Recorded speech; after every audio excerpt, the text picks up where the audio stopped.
앵커. 이어서 이태원 참사 관련 소식입니다. 경찰 특수수사본부가 참사 희생자들의 개인정보까지 들여다보려 했던 것으로 확인됐습니다.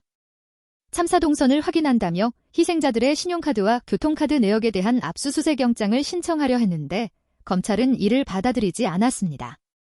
이윤우 기자의 단독 보도입니다. 리포트. 특별수사본부가 확보하려 한 자료는 참사 당일 희생자들의 동선과 관련된 것들입니다. 사망자 명의의 교통카드 사용 내역, 신용카드 결제 내역을 들여다보겠다며 압수수색 영장을 신청했습니다. 희생자 158명 전원을 대상으로 삼았고 발급된 카드 전체 내역을 압수해보겠다고 했습니다. 언제, 어떤 교통수단으로 이태원에 왔는지, 참사가 난 골목 안팎에서 어떤 이동 동선을 보였는지 확인해볼 목적이라고 영장에 적시한 걸로 전해졌습니다.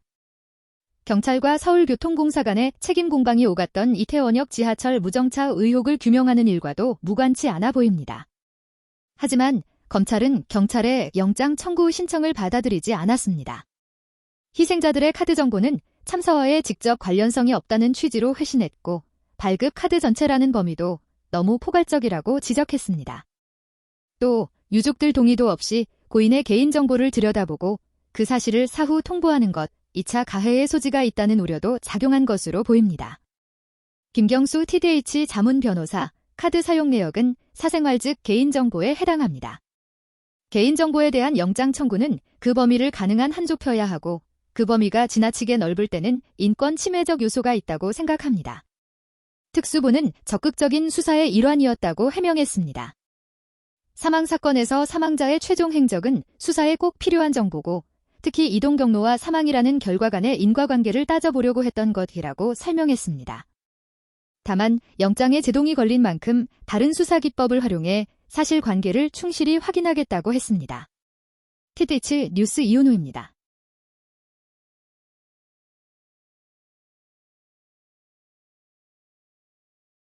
앵커. 안녕하십니까. 한미일 세 나라 정상이 북한 위협에 대응해 단단하게 협력하기로 하자 북한은 맹렬한 군사 대응을 선언했고 오늘 18일 대륙간 탄도미사일 ICBM을 쐈습니다. 미국 어디에든 닿을 수 있는 성능을 갖춘 것으로 보입니다. 첫 소식, 우한솔 기자입니다. 리포트. 북한이 보름 만에 평양순안 일대에서 동해상으로 대륙간 탄도미사일을 발사했습니다. 이 미사일은 고도 6,100km까지 치솟았고 1,000여 킬로미터를 비행했습니다. 최고 속도는 음속의 22배로 탐지됐습니다. 비행시간은 70분 정도로 보입니다. 매우 높은 각도로 발사한 건데 정상 발사한다면 사거리가 15,000km 이상일 것으로 추산됩니다. 미국 본토를 사정권으로 둘 수 있는 거리입니다. 군 당국은 북한이 지난 3일 쏜 대륙간 탄도미사일 화성-17형을 다시 발사한 것으로 보고 있습니다. 당시엔 최고 고도 약 1,920km, 비행거리는 760km로 탐지됐습니다. 이단 추진체까지 분리됐지만 탄두부가 비행하던 중 추력이 약해 제대로 속도를 내지 못하고 추락한 것으로 전해졌습니다. 화성-17형은 다탄두 탑재 방식으로 개발돼 여러 지역을 타격할 수 있고 길이가 20m를 넘어 괴물 ICBM이라는 평가를 받아왔습니다. 북한은 올해 초부터 여러 차례 실패를 거듭하면서도 화성-17형 발사에 도전해왔습니다. 이번 발사는 고도나 속도, 비행거리 등을 볼 때 상당한 진전을 이룬 것으로 평가됩니다. 류성엽 21세기군사연구소 전문연구위원, 사실상 비행 자체는 거의 성공을 했다라고 봐야 하는데 재진입이 이제 성공을 하느냐, 재진입 기술 성공 여부가 조금 더 중요해지는 시기에 왔어요. 화성-17형의 발사 성공은 핵무기 발사 수단의 완성을 의미하는 만큼 한미 군 당국은 미사일의 세부 재원을 정밀 분석하고 있습니다. TDH 뉴스 우한솔입니다.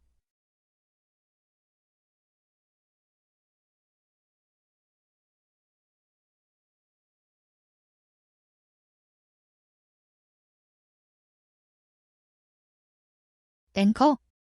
동남아 순방 기간 내내 논란이었죠.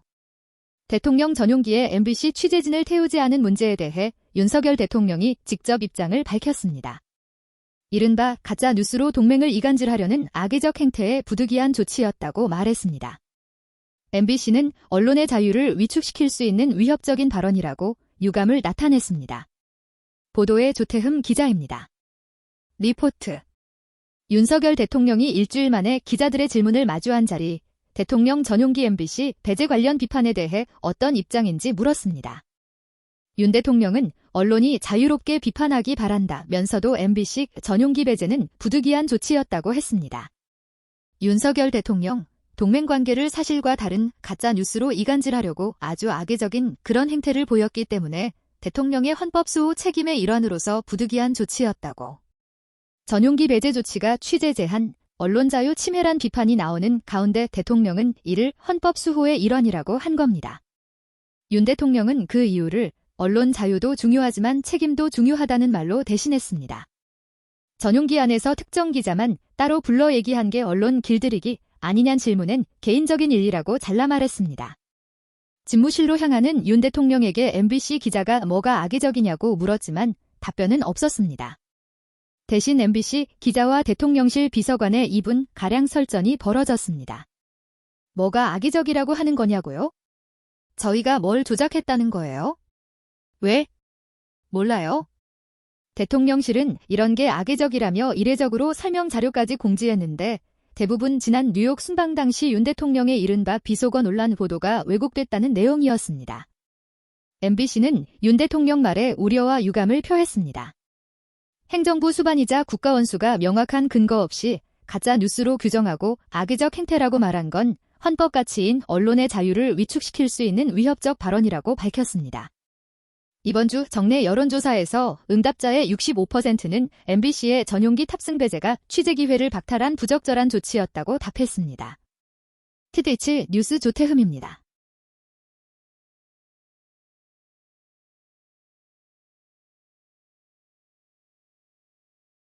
더불어민주당 이재명 대표의 최측근인 정진상 당대표 정무조정실장의 구속 전 피의자 신문, 영장실질심사, 이 8시간 10분 만에 끝났습니다.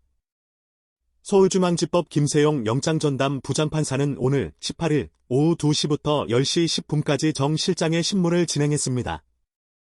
역대 최장이었던 박근혜 전 대통령의 8시간 40분 신문에 맞먹는 수준입니다. 박 전 대통령은 2017년 3월 국정농단 사태와 관련해 뇌물수수 등 혐의로 9시간 가까이 신문을 받고 구속됐습니다. 정 실장은 신문을 마치고 나오면서 성실히 임했다. 며 어떤 탄압 속에서도 역사와 민주주의는 발전할 것이다. 우리 국민은 계속 앞으로 나아갈 것이라고 말했습니다. 앞선 입장문에서 이재명의 결백함은 드러날 것이라고 언급한 이유로는 그건 다음에 말씀드리겠다고 답했습니다.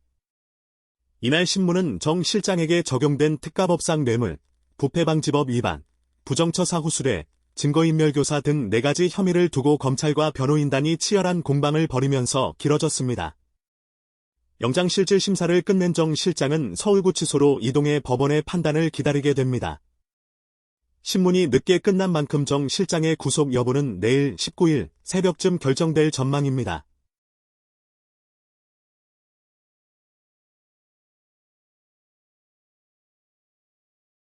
앵커. 한편 특별수사본부는 오늘 18일 박혜영 용산구청장과 참사 당일 112 상황관리관을 맡았던 류미진 총경을 불러 조사했습니다. 수사 속보는 황영규 기자가 정리했습니다. 리포트. 참사 발생 20일 만에 특별수사본부가 경찰과 구청 등의 책임자, 급 피해자를 부르기 시작했습니다. 첫 대상은 박혜영 용산구청장입니다. 박혜영 용산구청장 오늘 구청장 자진 사퇴 의사 있으세요? 성실히 조사받겠습니다. 앞서 경찰은 압수수색과 구청 직원 참고인 조사를 통해 참사 전후의 용산구청 대응이 적절했는지를 따졌습니다. 그렇게 확보한 진술과 자료를 토대로 구청장의 법적 책임을 본격적으로 가리기 시작한 겁니다. 박 구청장은 사태의 심각성을 몰랐다는 취지로 진술하며 일종의 방어권을 행사한 것으로 전해졌습니다. 경찰 책임자 급으로는 류미진 총경이 처음 소환됐습니다. 참사 당일 서울경찰청에서 112 상황관리관 당직을 서며 근무 정의치를 지키지 않은 혐의 등을 받고 있습니다. 누미진 총경 책임은 인정하시나요? 죄송합니다. 특수본은 총경급 책임자들의 근무태만 의혹뿐 아니라 하부에서 상부로 올라가는 보고 체계가 늑장이었던 경위에 대해서도 조사 중입니다. 인재 전 용산경찰서장, 제가 이태원 참사 상황을 알게 된 시점은 23시경입니다. 누미진 총경, 23시 39분에 상황실에서 연락을 받고 따라서 이들에게 보고를 했던 112 상황실 관계자 등도 추가로 입건될 가능성이 있습니다.